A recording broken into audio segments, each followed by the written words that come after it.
has fallen. All seem lost. Or so it seemed.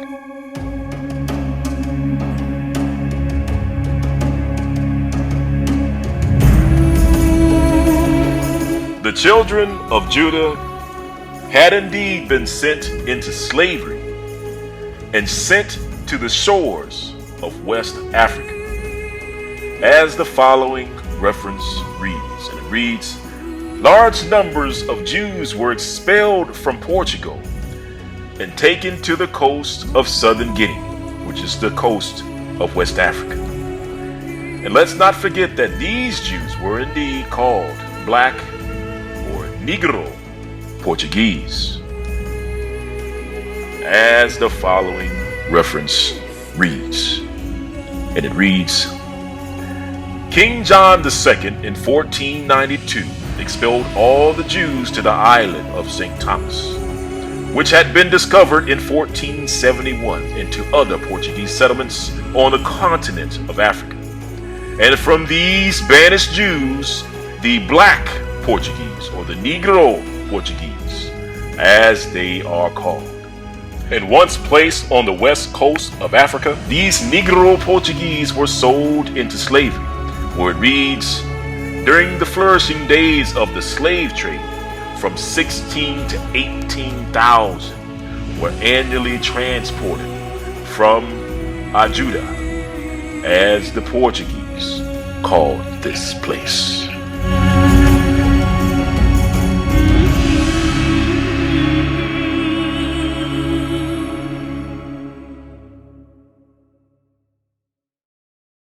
Once placed on the west coast of Africa, these Negro Portuguese were sold into slavery.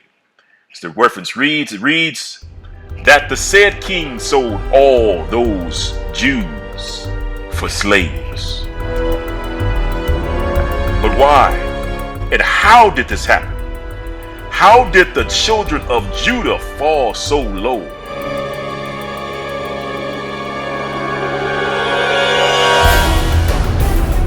To answer this question, we need to go back to the beginning of the conquest of Spain and Portugal by the Moors and the Jews in 711 AD. When the Jews and Moors swept through the Iberian Peninsula, defeating the Goths, with their victory, the Moors and Jews ruled the Iberian Peninsula for almost 800 years. The Jews enjoyed peace and prosperity as they followed the laws, statutes, and commandments of the Most High Yah. That is, until someone showed up with a new doctrine.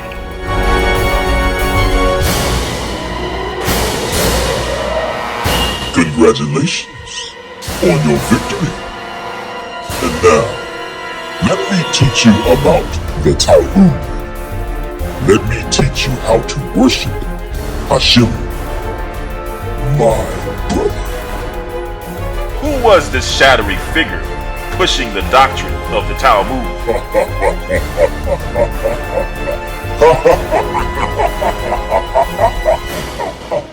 Well, who teaches the doctrine of the Talmud today? And it reads, the Talmud, however, was so little known in Spain that they were obliged to send deputies to the Babylonian academies to decide the disputes which rose among them. Yahshua warned of this doctrine of men, which if followed would cause Judah to turn away from the Most High Yah's laws. And unfortunately, Judah took the bait. They began following the Talmud in Spain and Portugal. This would soon lead to Judah's demise.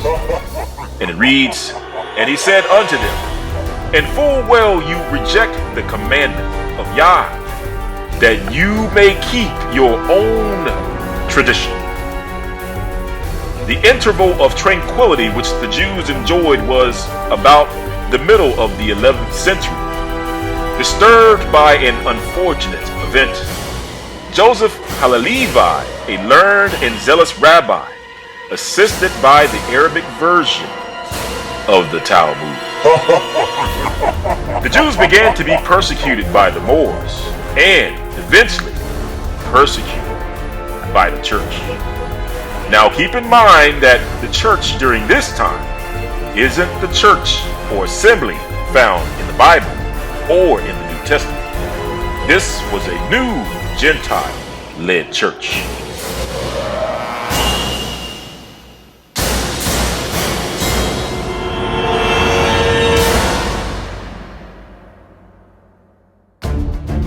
What is a Hebrew Israelite? Hebrew Israelites are the Most High Yah's chosen, set-apart people. We are descended from Noah's son, Shem. Our forefathers are Abraham, Isaac, and Jacob, whose name was later changed to Israel. And Jacob had 12 sons, who later fathered the 12 tribes of Israel. The 12 sons are known as Benjamin, Joseph, Naphtali, Asher, Gad, Dan, Issachar, Zebulun, Judah, Levi, Simeon, and Reuben. Now, let's review a few notable Hebrew Israelites of the Bible, such as King Saul and the Apostle Paul, Joseph and Samson, Aaron and Moses, King David and King Solomon, and of course our Messiah, Yahshua HaMashiach, along with the 12 apostles, which made up the leadership of the church throughout the entire New Testament. They were all Hebrews, all Israelites.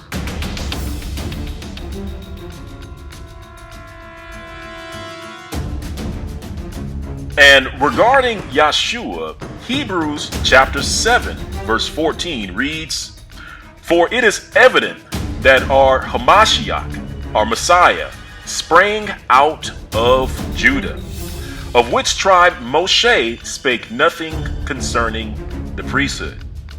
Again, from Yahshua to the apostles, they were all Hebrews. They were all Israelites.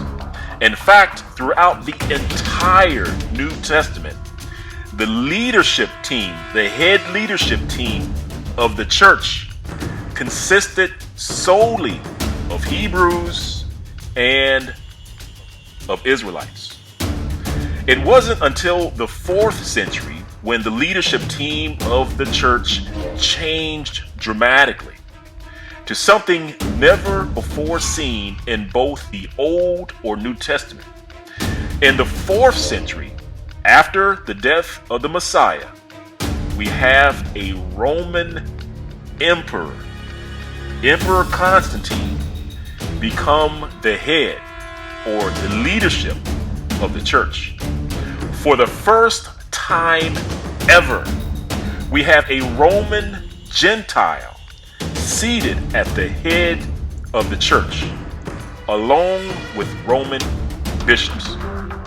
We also see similar setup in the modern day churches. Modern day churches recognize Roman Gentile church fathers, such as Martin Luther or John Calvin. This too deviates from the church leadership seen in the New Testament, which was all Hebrews, all Israelites.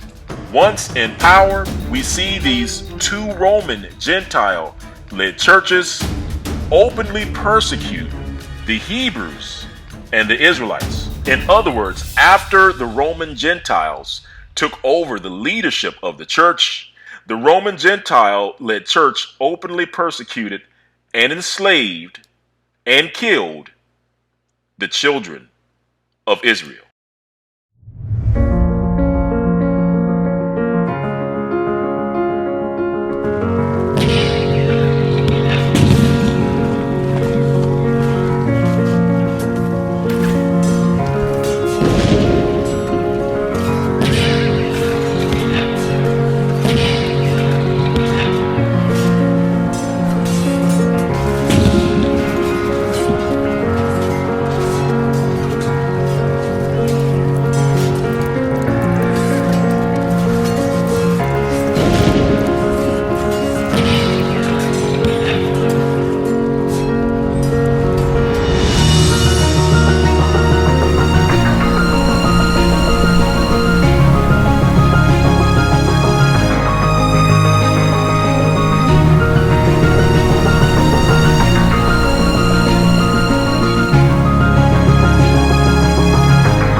Roman Gentile church enslaved the Hebrew Israelites by promoting a doctrine of lawlessness.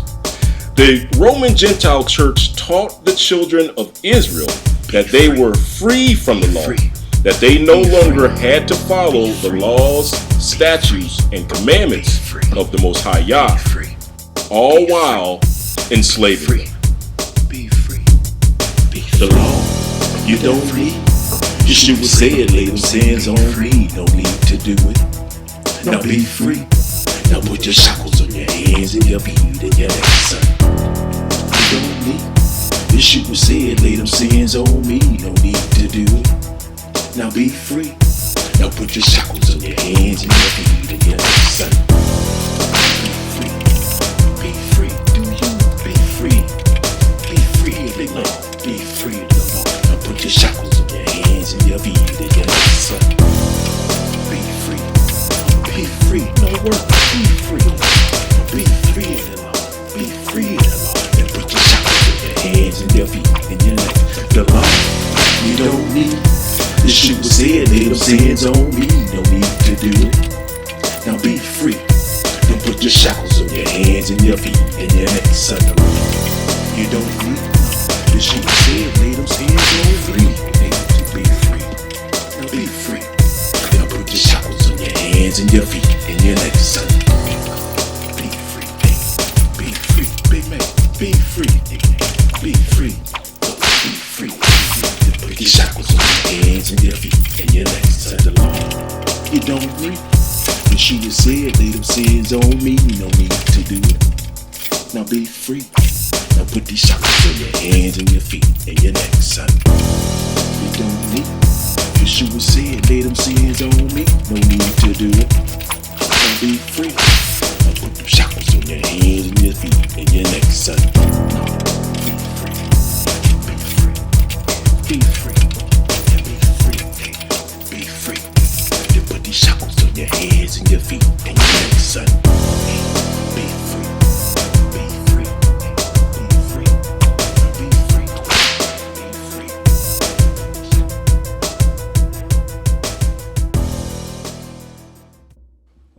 The Roman Gentile church taught that the laws, statutes, and commandments of the Most High Yah were done away with.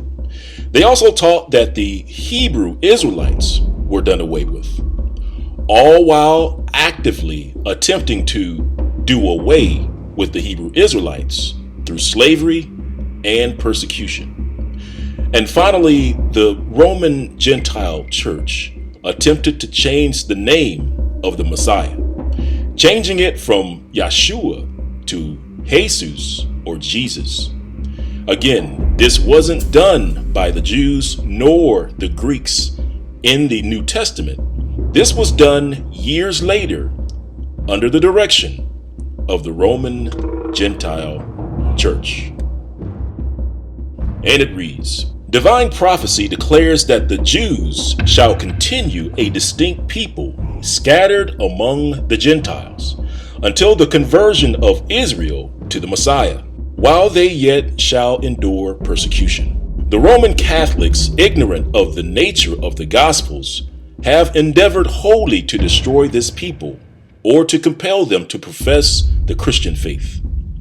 Edicts the most severe and cruel have been published against them from time to time by different popes in France and Spain. They have been oppressed, fined, banished, unless they would turn Christians. Thousands of them in Spain and Portugal have professed the name of Christ to escape punishment, yet in heart remaining Jews, abhorring the idolatry of the papist. The inquisitors proceeded against them, therefore, as heretics and apostates. They are condemned by the inquisitors to endure various punishments, according to the nature or degree of the alleged crimes, as privation of all intercourse with Jews, penalties, public whipping, and burning at the stake.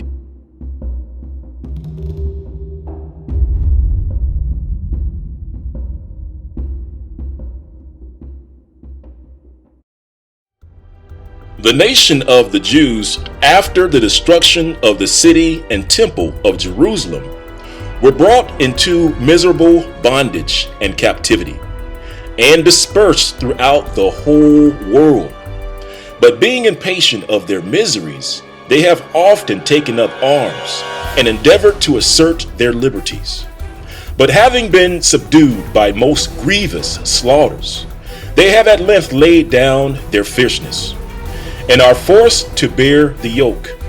The Christians, partly through fear of the rage of the Jews, and partly through the intemperate zeal of Christianity, have endeavored either wholly to destroy by various miseries these dispersed people, or to tire them out by the grievous and length of their miseries, and thus to compel them to profess the Christian faith.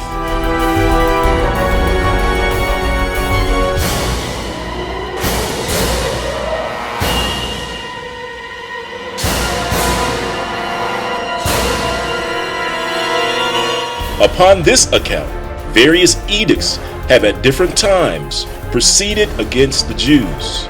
Some have prescribed them in the countries where they are lived, others have deprived them of their liberties and reduced them to slavery.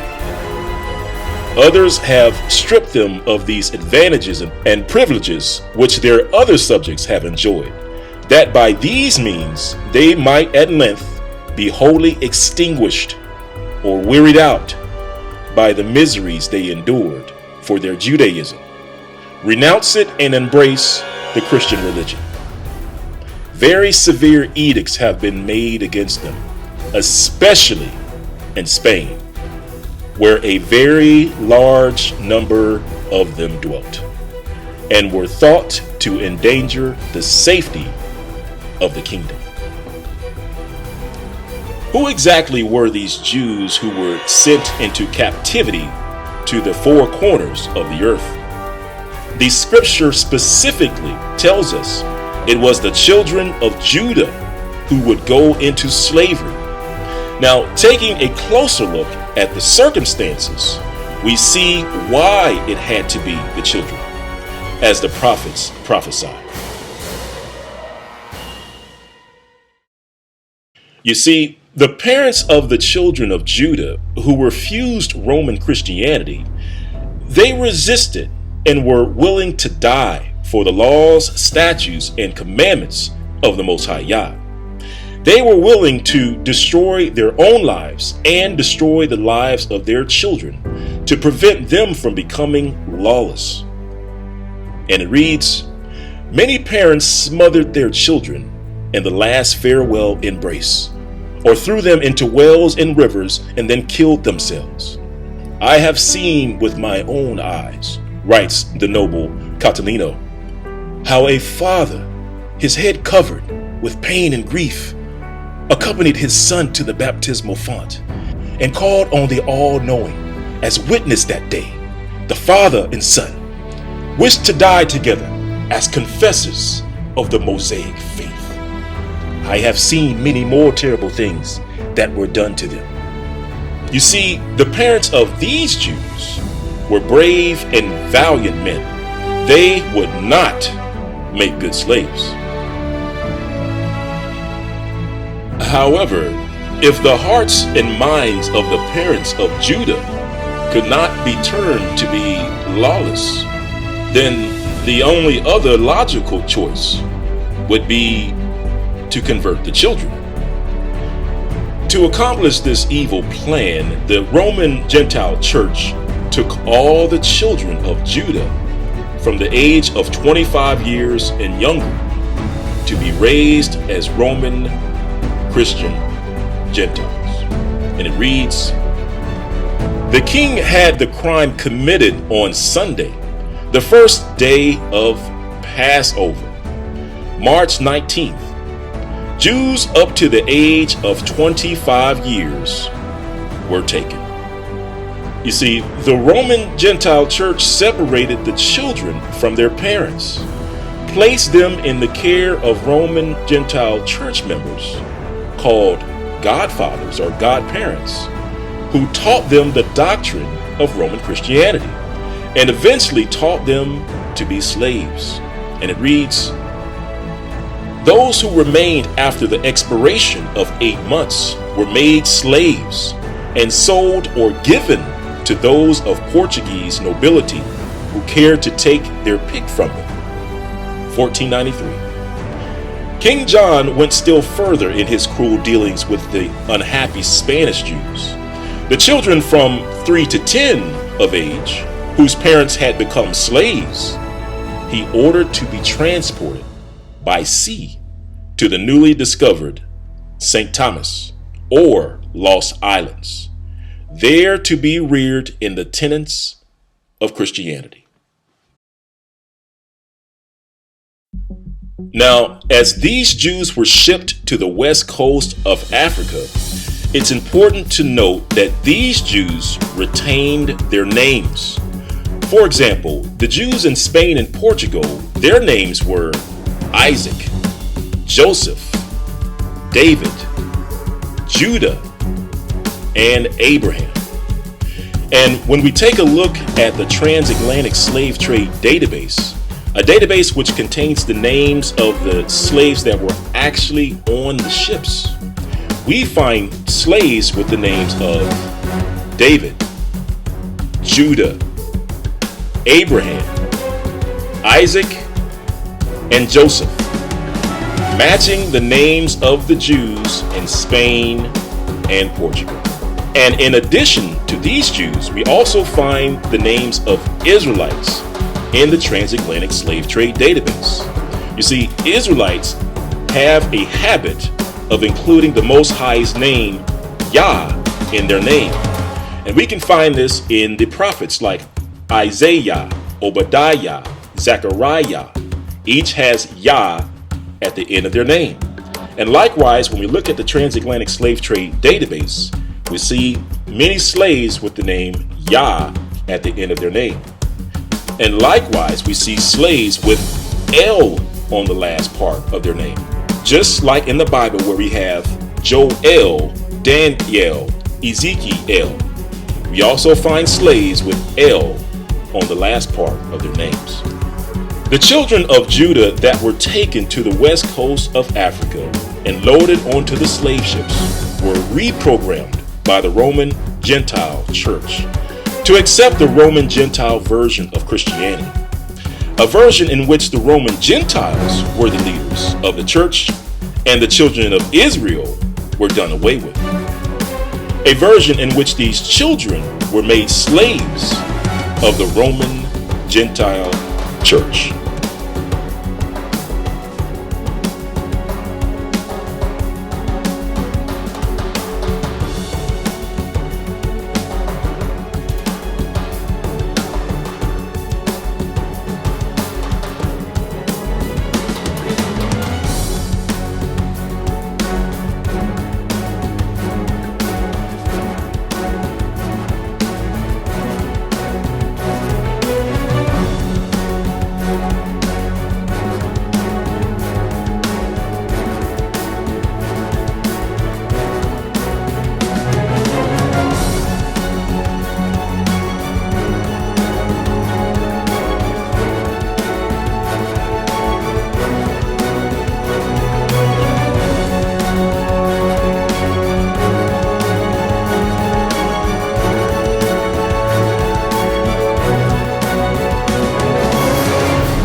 Slavery, with all its disadvantages, gave the Negro race by way of recompense one great consolation, namely the Christian religion, and the hope and belief in a future life. The slave to whom on this side of the grave the door of hope seemed closed learned from Christianity to lift his face from earth to heaven, and that made his burden lighter. In the end, the hope and the aspiration of the race in slavery fixed themselves on the vision of the resurrection with his long white robes and golden slippers. This hope and this aspiration, which are the theme of so many of the old Negro hymns, found expression in the one institution that slavery permitted to the Negro people, the Negro Church.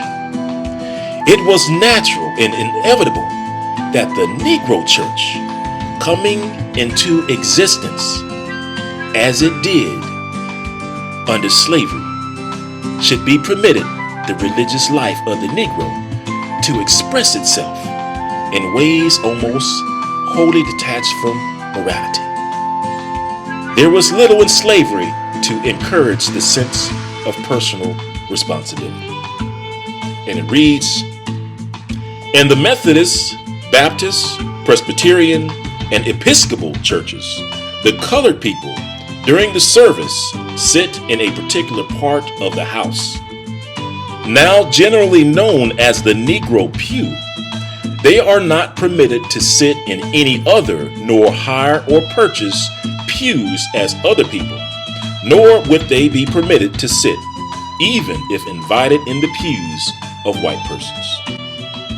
The Roman Gentile church was not only Judah's teachers of Roman Christianity, they were also their slave owners.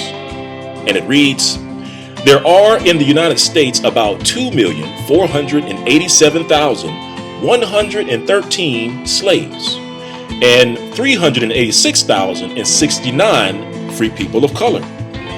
Of the slaves, 80,000 are members of the Methodist Church, 80,000 of the Baptist Church, and about 40,000 of other churches.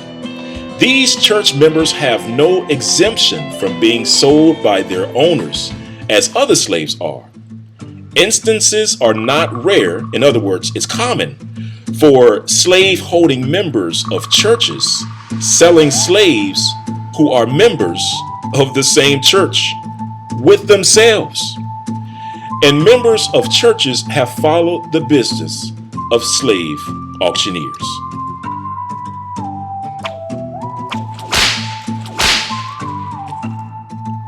In some of the older slave states, as Virginia and South Carolina, churches in their corporate character hold slaves, who are generally hired out for the support of the minister.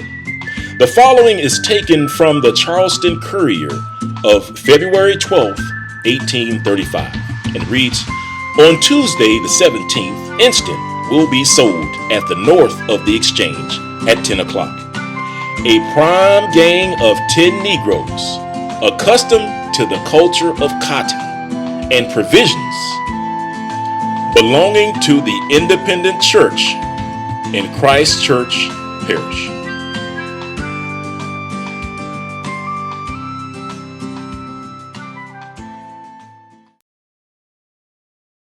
In the Americas, the Roman Gentile Church attempted to purge any leftover practices of Judaism from its slaves. This was achieved through its American Inquisition offices. We see those who were accused of practicing Judaism or Judaic witchcraft were mostly West African, as the following reference reads. And it reads, a large number of those accused and arrested in the south of the continent arrived from Angola, Guinea, and Sao Tome, where in many cases they had engaged in Jewish practices. Sentences of the Lima court confirm the Mexican trends. Between the foundation of the court in 1569 and 1664, 31 condemnations to the stake were pronounced against living people. 71% were Judaizers. We also note that the Portuguese continued to expel its black Portuguese Jews, or its Negro Portuguese Jews, during the transatlantic slave trade. In the 1500s, they began expelling their black Jews directly to the Americas in great numbers. And it reads, The Portuguese Jews came to us either directly from the Brazils or through Suriname when possessed by us, or on its final evacuation by us to the Dutch. Soon after the discovery of the Brazils, great numbers of Jews were banished thither from Portugal in 1548. Now, given all this information, you may wonder, why in the world would the Roman Gentile Church purposely persecute and enslave the Hebrew Israelites, or the children of Judah, so mercilessly? Why would they intentionally, perpetually enslave and persecute the children of Judah? Well, unfortunately, to understand why, we need to take a closer look at Israel's greatest enemy of all time. And that would be Israel's twin brother, Esau, also known as Edom, Idumea, Mount Seir, and the daughter of Babylon in the Bible.